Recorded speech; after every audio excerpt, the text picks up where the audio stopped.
Why should you listen to this podcast over the many you have to choose from? Who is Rev Dev and what is an interspiritual minister or a minister of connection for that matter? What is the connected way and why does it matter to you? We will explore all of that and more today on this first episode. Have you been feeling disconnected, worried, or overwhelmed in life, or when you look at the state of our country and the world? If so, you're not alone. I'm right there with you, and you're in the right place. Hi, friends. Welcome to the Connected Way podcast. I'm your host and minister of connection, Rev Dev. I believe that connection is the healing path forward for us as individuals and as a collective. So on this podcast, we will explore all things connection. Connection to self, to others, to the land, and spirituality. But specifically in season 1, we are looking at the coming election through the lens of connection, how we can get informed and involved in politics and this election in digestible and engaging ways, how our spiritual and cultural beliefs and values intersect with and inform politics, how this election fits in with the larger evolution of our society, and how we can actually connect with people in these polarizing times. I know that connection has the capacity to move the needle in this election and in our individual and collective evolution. May it be so. Let's get into it. Friends, I am so excited to be here with you on this very first episode of the Connected Way podcast. I have been wanting to do this for a very long time, so I cannot tell you how good it feels to finally be here connecting with all of you in this way. As you know, until we get to the election, our time together will be focused on the election. But before we do that, I want to kick things off by sharing a bit about the Connected Way and a bit about me, so you can get a sense of what we're doing here together and what you can expect from this podcast. I don't know about you, but when I listen to podcasts, the content does draw me in, but it is often my alignment with the hosts that I care about the most. So let's start with a little bit about me. First, I want to talk about my name. So my name is Devin Green, but since completing seminary and getting ordained as an interfaith interspiritual minister and getting the official title of Reverend Devin Green, people have taken to calling me Rev Dev, and it's just kind of stuck. So you can call me that, or if it doesn't feel comfortable, feel free to call me Devin. I'm going to explain in a little bit what an interspiritual interfaith minister is, but let me start with a Cliff's Note version of how I got here. First, before I tell you this story, I want to acknowledge that it is one of privilege. I am a white woman who grew up in an upper middle class, predominantly white suburb of Boston. I was provided an excellent education and many opportunities. I am very grateful for this, and I also acknowledge it now for what it is, a privilege that is not afforded to all. I have been learning about and deconstructing my understanding of colonization, power, privilege, and the values and systems that have largely driven our society. I now aim to use my privilege to affect change in our communities and around the world. This podcast is part of that work, and my hope is that we can learn, deconstruct, and connect together. To that point, I want to specifically acknowledge that I live and work on land that is a homeland for the Wabanaki people. I honor with gratitude the Indigenous people before me and among me. Okay, story time. So growing up, I was really focused on achievement. It was my main drive. I was incredibly active. I had so many activities. I was very involved. I had leadership positions in lots of things, sports, academics, extracurriculars, etc. I was both a perfectionist and an excellentist. An excellentist in my mind is someone who wants to be the best at everything. And that's what I wanted to be. I wanted to be the best student, the best athlete, the best artist, the best friend, the best girlfriend, the best daughter, the best sister, blah, blah, blah. The list goes on. I wanted to be the best at everything. I believed that checking those boxes and being the best at things was my path to feeling happy, to feeling worthy and to being good enough and then to feeling lovable and to belong. I didn't realize that then, of course, but I realize it now. After college, I excelled in my career, again, checking boxes, had great friends, had a good relationship, lived in a cool place, had a great career, was managing a bunch of people, was succeeding and climbing the ladder and doing all the things, checking off the boxes, check, check, check, check, check. But somehow my goal wasn't being achieved. I wasn't happy and I didn't feel like I belonged and I didn't feel good enough and I was lost. And I didn't know what was going on at the time, but I was really not okay. And my answer was to fix the external circumstances. So I changed jobs. I moved across the country. I left a relationship. I left a bunch of my friends. And I thought that it was going to help, and it just made it worse. Something was really off with me. And eventually it got bad enough that I did something that was very much unlike me, which is that I just stopped. I quit my job without a plan and surrendered to not knowing what was going on because I was in a bad enough place that I didn't know what to do. And what that choice to surrender led to was a very unexpected year of personal and spiritual exploration. I started to be provided for and guided in ways that I absolutely could not explain. Things started showing up for me and aligning for me in ways that made zero sense logically. And accordingly, my sense of spirituality and the interconnectedness of things and me being a part of something bigger and having connections that I couldn't see began to deepen more and more. And I also started getting to know myself, and from a spiritual perspective to some degree. But when I left my job and began taking this time off, I knew that something was really off because I didn't know who I was. I realized that I was doing the things that I was good at, but just because I was good at them didn't mean that I wanted to be doing them. And when I asked myself, what do I want to do? I had no clue what the answer was. And I didn't know what the answer was because I didn't know who I was. And I had spent all of this time being the person that I thought I was supposed to be instead of the person that I actually am. And so this year became this journey of soul searching, literally trying to find my soul and get to know it. And I can look back on it now and realize that I had been living as what I now call the disconnected ego self. And I was getting to know my connected soul self. And this is a part of my work. This is a part of the core tenets of the Connected Way that you can learn about on the website, but I will also explain in a little bit. So I apologize if the language is confusing. So as I got to know my connected soul self, this real true version of who I was, I started exploring what I actually liked and didn't like, what I was interested in and not interested in, what energized me and drained me. And one of the things that I realized was that I was really passionate about and drawn to helping people. I loved it when people came to me and needed to talk something out. I really was drawn to helping people in so many different situations. And through yet another divinely guided, very synchronistic, no way it's a coincidence way, I encountered Martha Beck.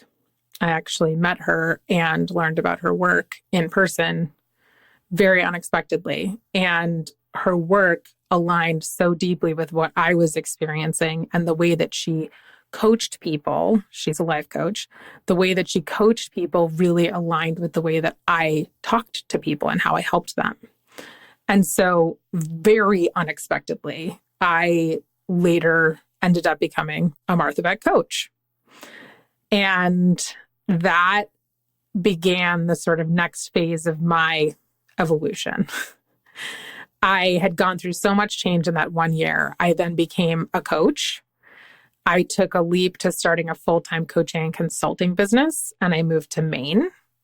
And now I have been here living and running my business for over 11 years. And over the past 11 years, my personal journey, my own experiences, my own evolution, as well as the work that I've done with clients, has incorporated more and more spiritual exploration and discussion of connection. So much of what I was doing was supporting other people like me who were disconnected from themselves to connect to themselves, to meet and align with their connected soul selves. Also to connect with other people who were having really challenging issues with relationships and not feeling seen in relationships, whether professional or personal, and how do they communicate from a clear place about what they're experiencing and what they're needing. And then I also was helping people connect spiritually, which I had not expected. As my spirituality grew and my practices grew and shifted and changed, I would sometimes bring them up in my coaching work and was surprised when it started to really land with people. I shouldn't have been surprised, but I was. And the more I brought it in, the more people healed. And that was very true of myself as well. The more it was incorporated into my own life, the more I healed and the more connected I felt and the more whole I felt and the more worthy I felt. And that's what I was seeing happen with my clients as well. And then they would begin to trust themselves and take aligned action. So I was talking a lot about connection, obviously. And it didn't necessarily fit into the work that I was doing, this spiritual exploration. I wanted to explore more spiritually. I wanted to be talking about spiritual things. And of all things, I felt like my Instagram handle did not fit with what I wanted to be talking about. My coaching business, Fog Dog Coaching and Consulting, it just didn't feel like the right container for these spiritual things that I wanted to share with the world and things that I wanted to repost and whatnot. And so this all started with me wanting to come up with a new Instagram handle, hilariously. And I thought about it for a really long time and I was sort of sitting with it. I had written some things down, brainstorming, had this piece of paper on the wall and was playing around with it. And then one day I was talking to a friend and all of a sudden it just like lightning bolt hit me, the connected way. And when it came to me, I was sort of stunned because it encompassed everything that I valued, cared about, the work that I was doing, but it also felt like a lot more. It felt like I was being given the responsibility of holding the container and stewarding something in the world that required tending and space and a container to be held for it to become and expand into whatever it wanted to become. And that's how the connected way originally came to me. So I'm going to share about that in what the connected way is in a second. I want to make sure that I finish up the story. So in addition to my own exploration of spirituality, which was largely based in near-death experiences, indigenous teachings, earth-based traditions, paganism, those were the things that I had been drawn to, and sort of newer spirituality. I also was having these experiences where I would go to a church service randomly and hear a sermon, or I saw something online, or these little moments would pop up and they were talking about these concepts of religion and spirituality where religions overlap, where the teaching of a religion is the same exact teaching of another religion, even to like the stories of the things that have happened or the prophecies, and then they actually happen in all these different religions. And it stunned me. Like, religion causes so much division in the world. And what if all of these religions are talking about the same thing and are the same thing? How different would the world be if all of the religions weren't opposing each other, but rather the same thing? and working together. And so I kept being curious about this. And then eventually I was called very clearly to study it. I heard something that said, you have to study this, and it's now, it's time. And once again, in a very synchronistic and strange experience that I will explain another time, I found one spirit, and it was exactly what I wanted. It provided me the opportunity to learn about all these different spiritual traditions. And in some ways, I was curious to debunk them, debunk the division between them, I guess I should say.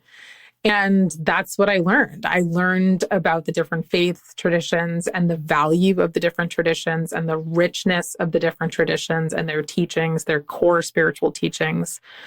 While I also learned about the threads that weave between them. And those threads are the things that I believe in.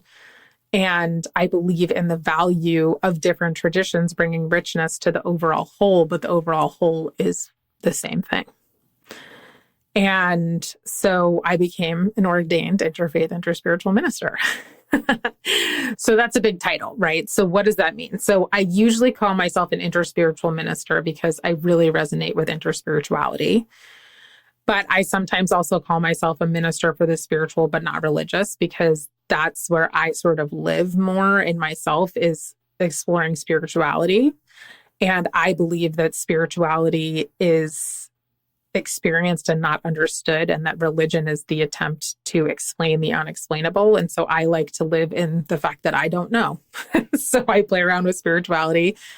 And in general, interfaith means that I believe that all the faiths are valued. I think they're important. I think I can learn from and be of service to people from different faiths. And I believe that religion is just one of the ways that we can connect spiritually.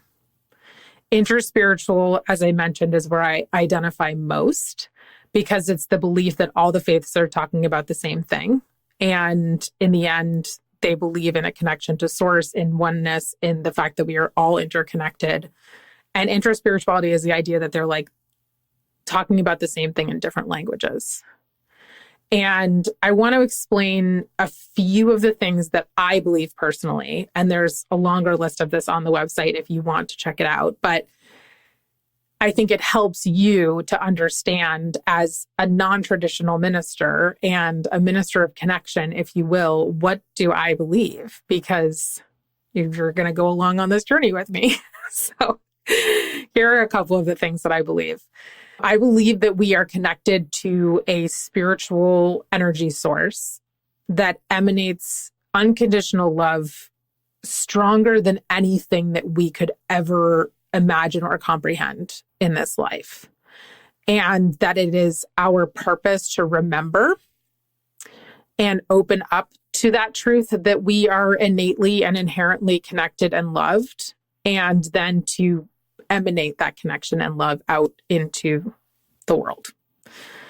I believe that we are all inherently worthy, whole, lovable, and loved.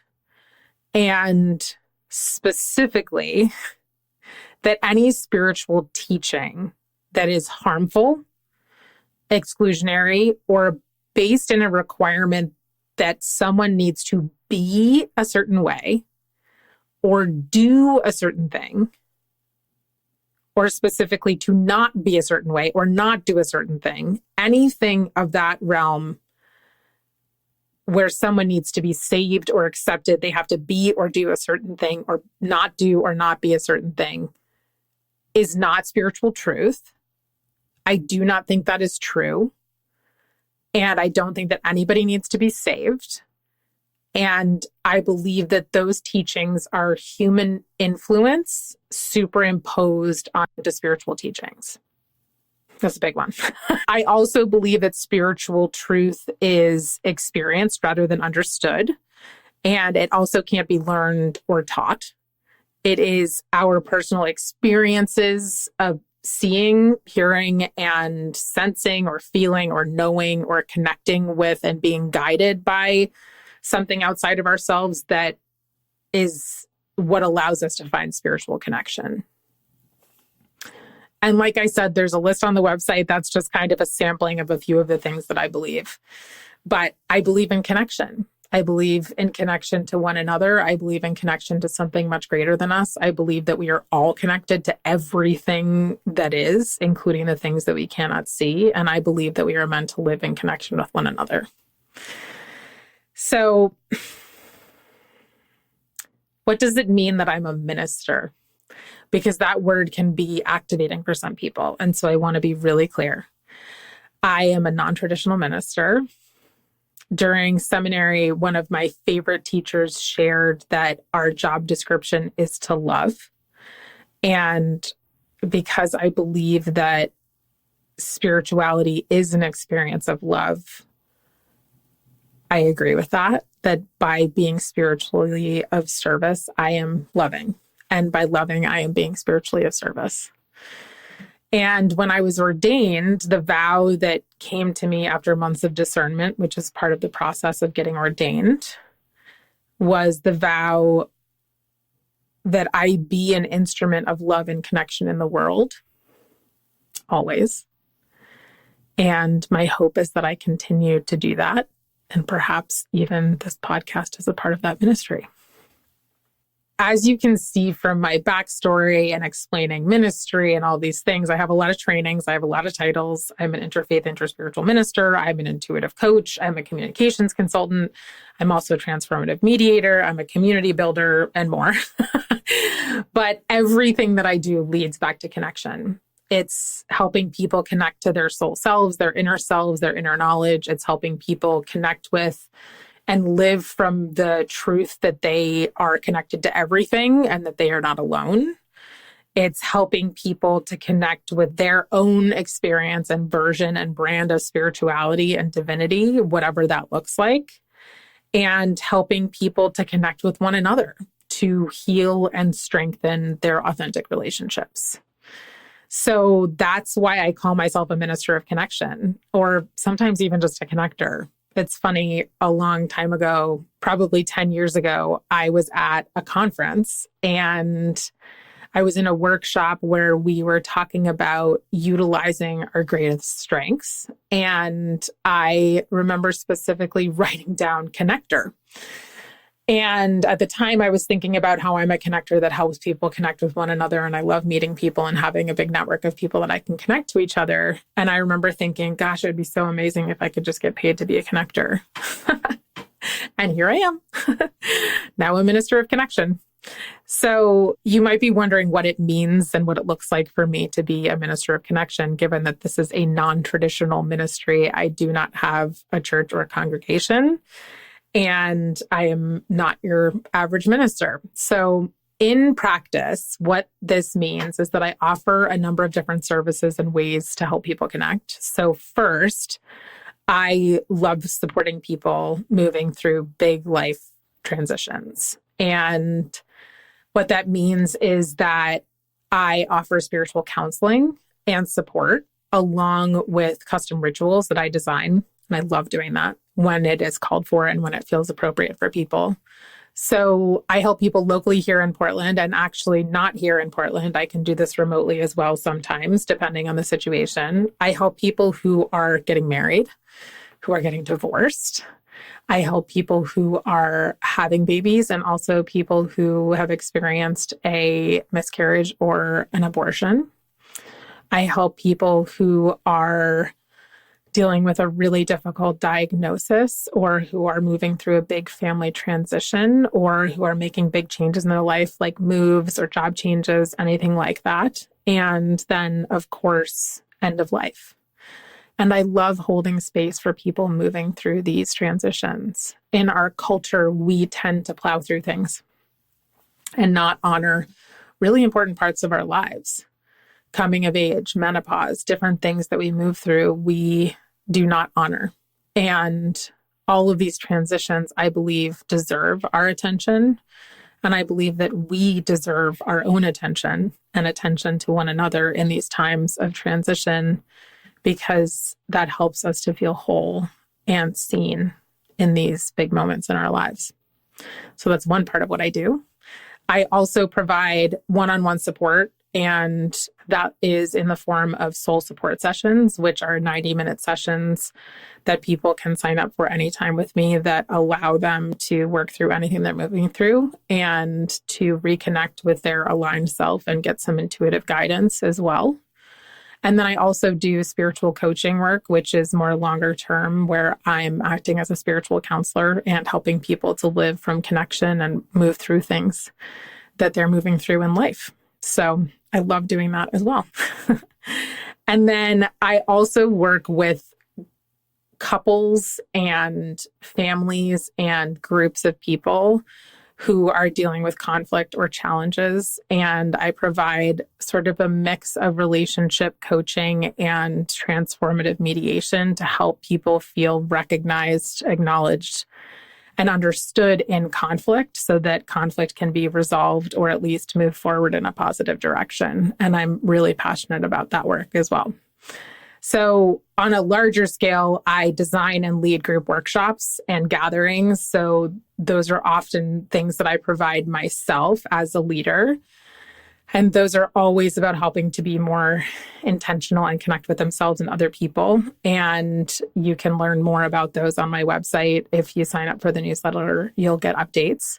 And then I also offer speaking and podcast guest appearances and group workshops that I do within organizations. And all of that is in the name of helping people to live the connected way and to be more connected. So that's just some of what I do. It takes on different forms. So this is the Connected Way podcast. And you might be asking, what exactly is the Connected Way, Devin? So let me explain some of the sort of core tenets of what the Connected Way is. And again, you can learn more about this on the website because I don't want to explain all of it word for word.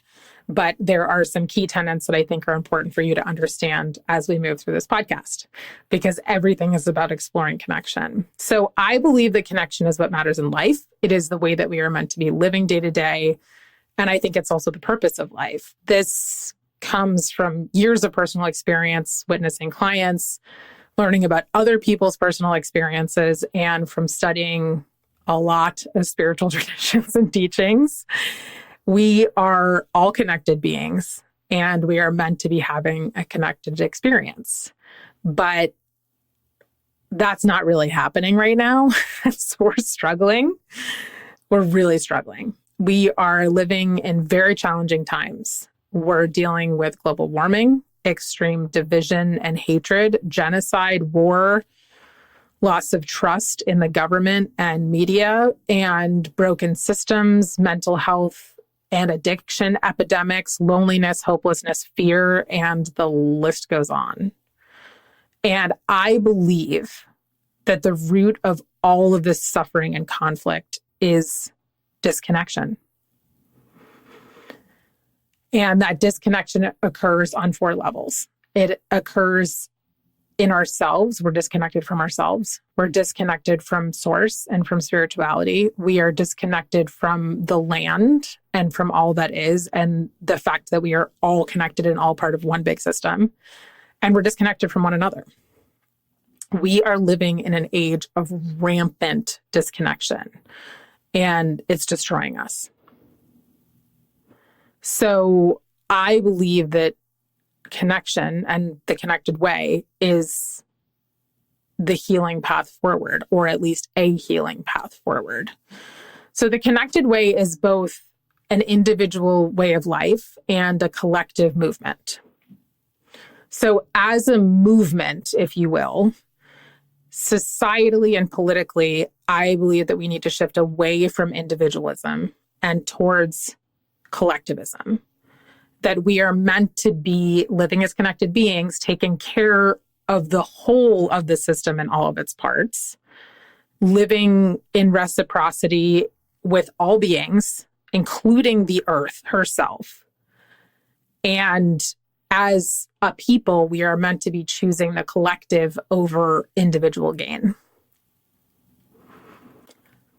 I had this thing come to me at one point, which is that independence, wealth, and power are the currencies of the ego, and connection is the currency of the soul. So being part of the collective movement towards connection requires that we individually choose connection over individualism. And that's the basis of living the connected way. I want to specifically mention that living the connected way is also a path of decolonizing and deconstructing our white male Christian dominant society, and specifically untangling from white supremacy culture, which we are going to address in probably many of the episodes. But I want to be clear that this is not about shaming anyone, no one.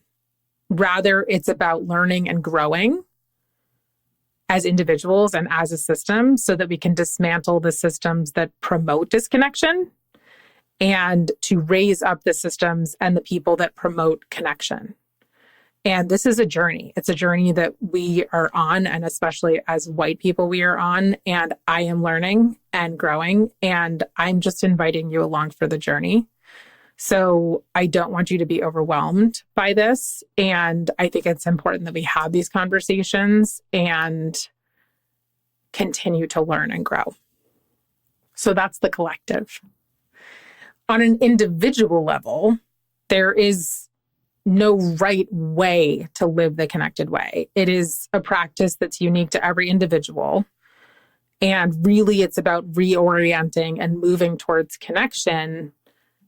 And that doesn't mean that you have to completely disregard everything that you have achieved, everything that you've known, and everything that you've been before. And that's the same thing with white culture. Like, I'm not asking you to completely disregard everything that you are and everything that you care about and value. Instead, what the connected way is noticing. It's noticing how disconnection and connection show up and in and around you. And it requires that you practice knowing and living from your connected soul self, from untangling from the disconnected values and beliefs and ways of being, which really are actually ways of doing, that lead to suffering for you personally. And if it leads to suffering for you, then it leads to suffering for other people. Living the connected way also means opening up to deep, authentic connection with others, which requires vulnerability. We'll get into that sometime. But it's about wanting to have deep connections with people and understanding that living in connection and in community is important and essential for us. It also requires that we open up to spiritual connection and experiences and allow that to be a part of our foundational knowing. And finally, it means honoring and noticing that we are connected with all living things and making decisions accordingly.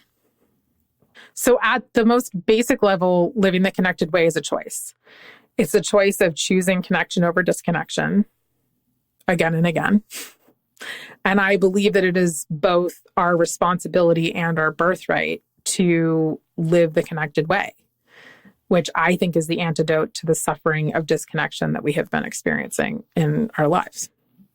So you can learn a lot more about the connected way on the website. It can be a little bit complicated, and yet at the same time, it is so simple because it really is just choosing connection over disconnection and prioritizing connection over disconnection. Okay, so because I'm bringing up spirituality in these conversations, and it will come up in the podcast, I want to briefly address language. I am very well aware that language can be very activating, especially for those that have experienced trauma, been marginalized, or specifically in this situation, experienced religious trauma. In fact, me calling myself a minister or reverend may feel activating and uncomfortable for you. And I absolutely understand that. And I hope that you will bear with me and try to see me as a new, non-traditional kind of minister. And You also will hear me and guests on this podcast use different language for spiritual terms and names of divinity. And I most commonly use terms like divine mystery, divine energy, spirit, source. Sometimes you might hear me say Mother, Father, God, or God of all names and no name at all. All of these are different terms for the divine. And honestly, I don't think any of them encompasses the energy of what divinity is. I don't think there is language for that. But I really hope that you will replace whatever language you hear that is activating for you with other language. Finally, on this episode, I want to talk about what you can expect from this podcast and what you can expect from me. My hope is that this podcast will help you to feel seen and connected and to know that you are a part of something, to know that you are not alone, and to deepen your sense of connection to yourself, to others, to the land, and to all that is, and deepen your spiritual connection. The reason I am doing this podcast is because I love to connect with other people. And I learn best by connecting with other people. And I feel called to share with you what I am learning and what I have learned. I am a seeker with insatiable curiosity, and I want to have conversations with people about what they've experienced, what they believe, what matters to them, what that means for their lives, and so much more. And I guess I should say that the main reason I'm doing this is because I feel called to do it. It's been pulling at me for a really long time. And I'm finally listening to that intuitive pull, which got way stronger a couple of weeks ago. And so I'm listening to that spiritual guidance and I'm heeding the call. And I don't know where it's going to go. And I trust the process, and I trust that it will go wherever it's going to go. And I will do my best to follow that flow and that process. And I really appreciate you being along for the journey with me. In terms of me as a host, I'm new to this, so I don't know exactly what you can expect from me, but I know that you can expect that I'm going to bring as many interesting people and perspectives as I can onto the show, and I'm really open. So if you want someone to be on the show, let me know. I will sometimes share my own insights, but I will often be learning with you, and that's an important thing for me to share. I may have some things that I know that I can share with you, but I'm mostly going to be a student with you, learning from people and learning from the experiences and learning from the connections. So I'm excited to be in that with you.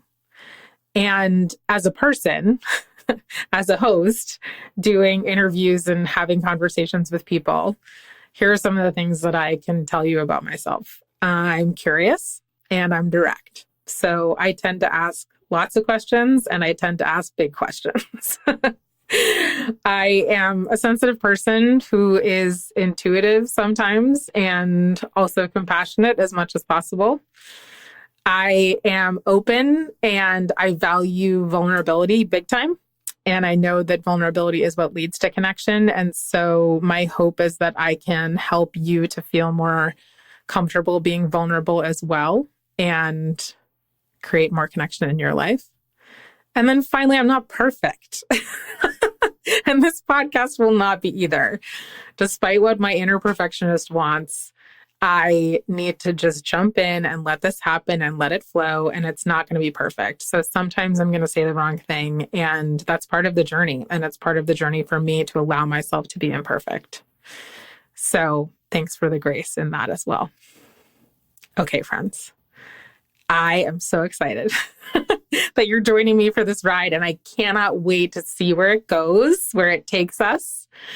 In the next episode, you'll hear more about why the first season of the podcast is shockingly focused on the election, which sure was a surprise to me, but that's what decided it wanted to come through. So I'll see you on the next episode. Thanks for joining me for this episode. It means so much that you're taking time to join me in this journey of living the connected way. You can find all the resources I referenced in the show notes and on the podcast page at theconnectedway.com. A note about sponsorship. This podcast is currently sponsored by me, Rev Dev, and you, the listeners. If you're interested in supporting the podcast and me doing the work of the Connected Way, you can donate on the podcast webpage or find easy links to donate in my bio on Instagram at RevDev_The Connected Way. There is never any pressure, but any support helps me to continue doing this work. Also, I'd love to hear your biggest takeaways from the show today. What inspired you, surprised you, made you think? Anything? Let me know by posting a comment or DMing me on Instagram, or you can always send me a message on the website. Thanks again for being here, friends. May this podcast bring more connection to you and to the collective. And so it is. See you next time.